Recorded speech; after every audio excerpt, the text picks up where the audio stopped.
Okay, so here's a video showing the controls for the Craig Anderton Super Tone Control and envelope follower. It's actually two effects in one enclosure.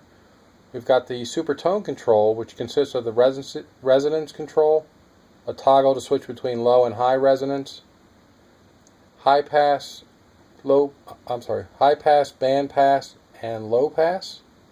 Also have a frequency control. And I added a volume control, which was not in the original circuit, but it's just a 100K pot added to the output of the Super Tone Control. And then up here we have the envelope follower. We've got a toggle switch to either engage the envelope follower or bypass it. And then the envelope follower controls our calibrate and sensitivity. We'll get back to that in a minute. So for the Super Tone Control, it basically allows you to control and mix low pass, band pass, and high pass frequency ranges into your signal.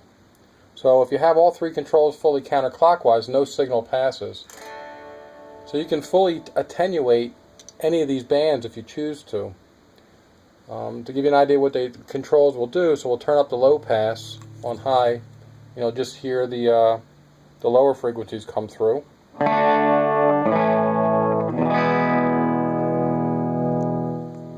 Down, we'll go with the mid range, which is the band pass control.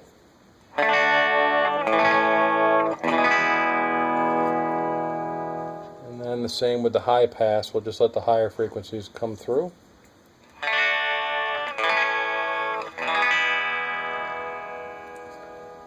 So in the book, Craig recommends you start with the controls at noon, analyze your signal, and figure out what you want to add or subtract, whether it's the lows, mids, or highs. So once you get it dialed in to match your gear, or to take care of any attenuating issues you have with other effects, once you get your sound dialed in between the low, mid, and high, you can further tailor it with the frequency knob. And this kind of resembles a wah-wah. Counterclockwise is the wah-wah pulled back, and clockwise would be the wah-wah pushed forward.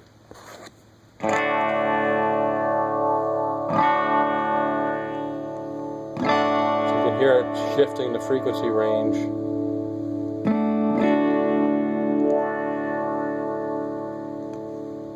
So you can really customize your tone and make up for any deficiencies other effects cause. There's a lot of other cool things you can do with that, which I'll mention at the end. We also have a resonance control, which adds sharpness. It actually feeds back some of the signal and adds sharpness to your sound. I don't know if you'll be able to hear this on my phone, but switch over to high, we should hear a big difference. It adds like a metallic, tinny type sound, which you can really hear with the frequency knob.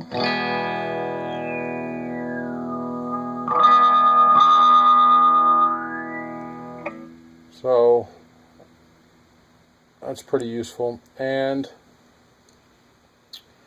the other thing we can do with this is, since I have the envelope follower in here, we can engage the envelope follower, which I'm doing with the toggle switch.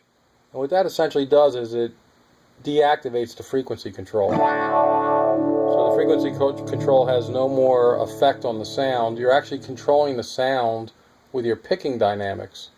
The calibrate knob sets the low end of the sweep, and the sensitivity knob sets the high end of the sweep. Again, relating it to our virtual wah-wah pedal, the calibrate sets how far back you pull the wah-wah. Sensitivity sets how far forward you push the wah-wah pedal, and then you can kind of control the dynamic, control the sound with your picking dynamics. You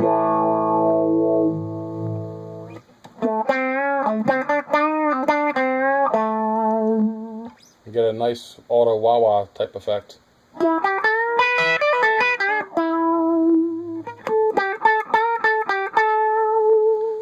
And the resonance adds a bunch of quack if you want to put quack into your sound there.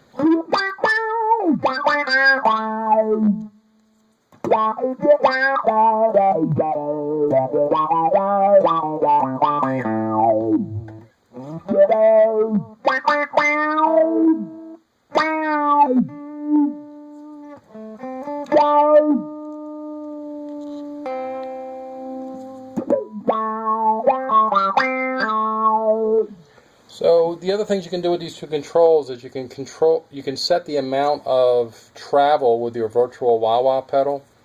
The calibrate mode, if you turn it fully clockwise, it disables the envelope follower. And as you turn the calibrate clockwise, you'll hear the tone start to sweep at some point.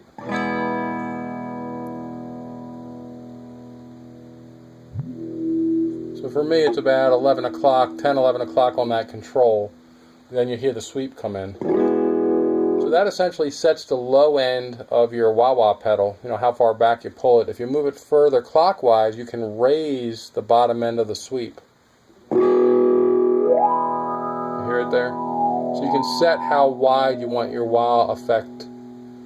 Same thing with the sensitivity. This sets the high end of your sweep with your loudest picking. So strong, or pick as loud as you normally would, and this will allow you to set how far up the sweep you'll go.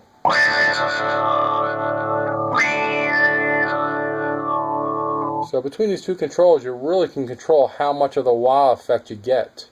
If you want just a very subtle effect, you know, you can move the calibrate up further clockwise, back off the sensitivity, and then you'll just get a very subtle wobble, which will add just that little extra something to your playing.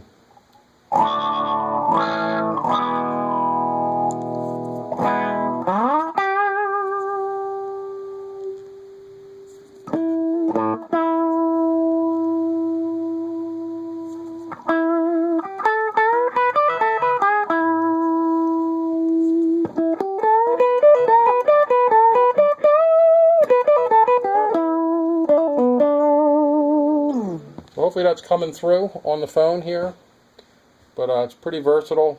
And a couple of things to note about this actual layout. It's probably useful to have the envelope follower engage with another stomp switch, so you can kind of click it on mid-song or mid-solo. Even the resonance, if you want to add quack in the middle of a solo or middle of a song or something, it might be useful to have this on a stomp switch to kick in either a higher resonance or maximum resonance. You know, you can set it up to do that.